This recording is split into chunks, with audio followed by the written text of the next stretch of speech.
I was 22 when I met him. Up until that moment, I had always believed I had my life figured out.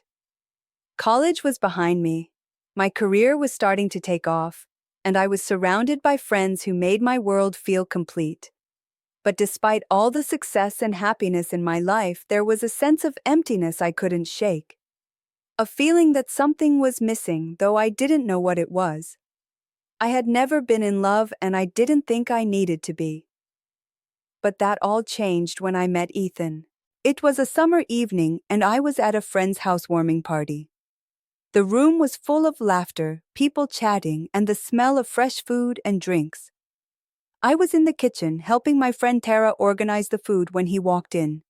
He was tall, with messy brown hair and striking blue eyes. There was an aura around him, a quiet confidence that stood out in the midst of all the noise. He wasn't trying to attract attention, but somehow, he commanded it. When he smiled at me from across the room, I felt something inside me stir, something I hadn't felt before.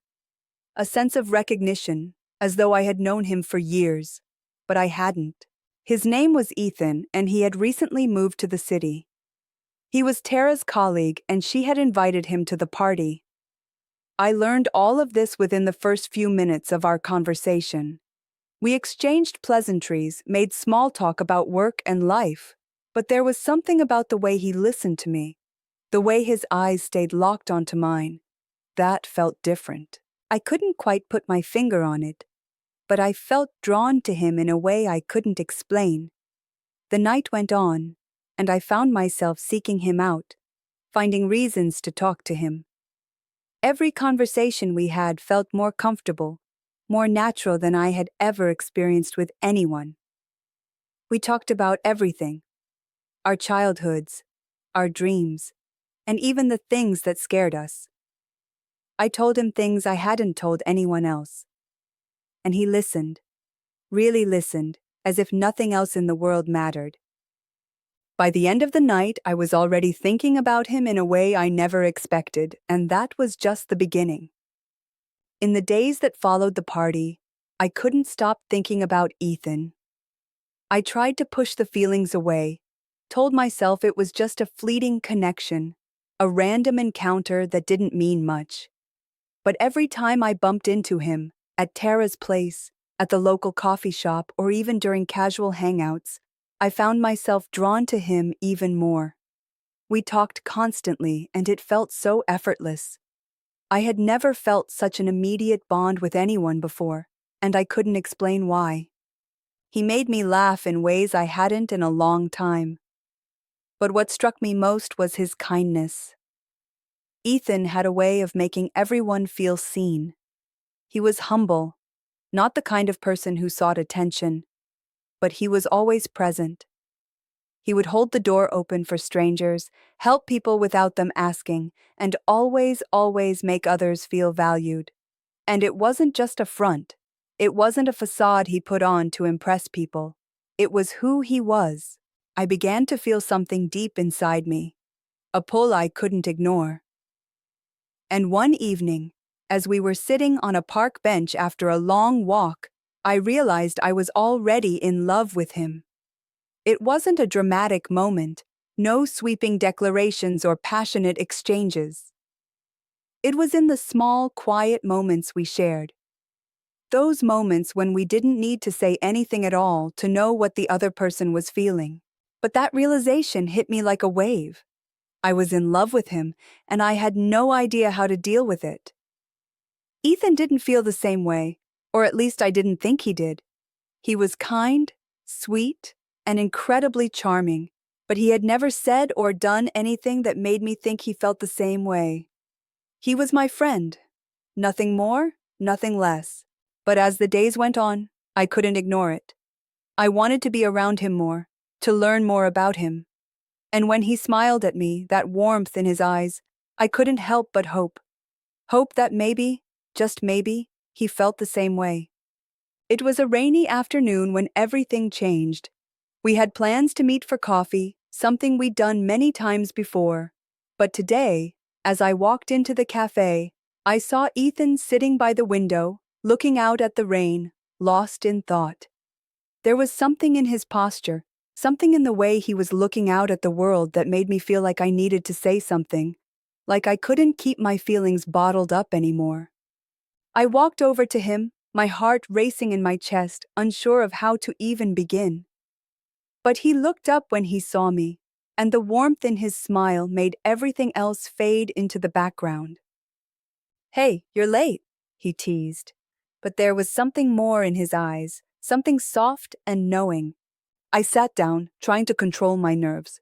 For the first time in our friendship, I felt the weight of my feelings for him press against my chest. I couldn't keep pretending like everything was fine. "Ethan," I started, my voice shaking slightly, "there's something I need to tell you." His face softened and he leaned in, sensing the seriousness in my tone. "What is it?" I took a deep breath, my hands shaking as I reached for my coffee. "I don't know how to say this, but I've been feeling this way for a while. I've tried to ignore it, but I can't anymore. I'm in love with you, and I don't know what to do with it." I looked down at my hands, too scared to look him in the eye. I was terrified of what would come next, of what he would say, of how he would react. My heart thudded in my chest, and I could hear the deafening silence between us. I was sure I had ruined everything. But then, after a long moment of silence, Ethan reached across the table and gently took my hand. "I'm glad you told me," he said quietly. "I've been afraid to tell you something too, but I didn't know how. I've been feeling the same way." My heart stopped. I looked up at him, my breath catching in my throat. Was I hearing him right? He felt the same way? "Really?" I whispered, hardly daring to believe it. He nodded, his gaze soft. "Yes, I've been in love with you for so long, but I didn't know how to say it. I was scared too." The weeks that followed were filled with joy, confusion, and everything in between. Ethan and I began dating, but it wasn't as easy as it seemed. We had both been holding on to these feelings for so long, and now that they were out in the open, we had to learn how to navigate this new chapter in our lives. Our connection was stronger than anything I had ever felt before, but it was complicated. The love we shared was beautiful, but it was also terrifying. We had to confront our fears, the insecurities we both carried from our pasts, and the expectations that came with being in a relationship. For a while, everything felt perfect. But the deeper we went into this relationship, the more I realized that love wasn't just about the good moments. It was about learning to grow together through the hard ones. And then came the moment that changed everything.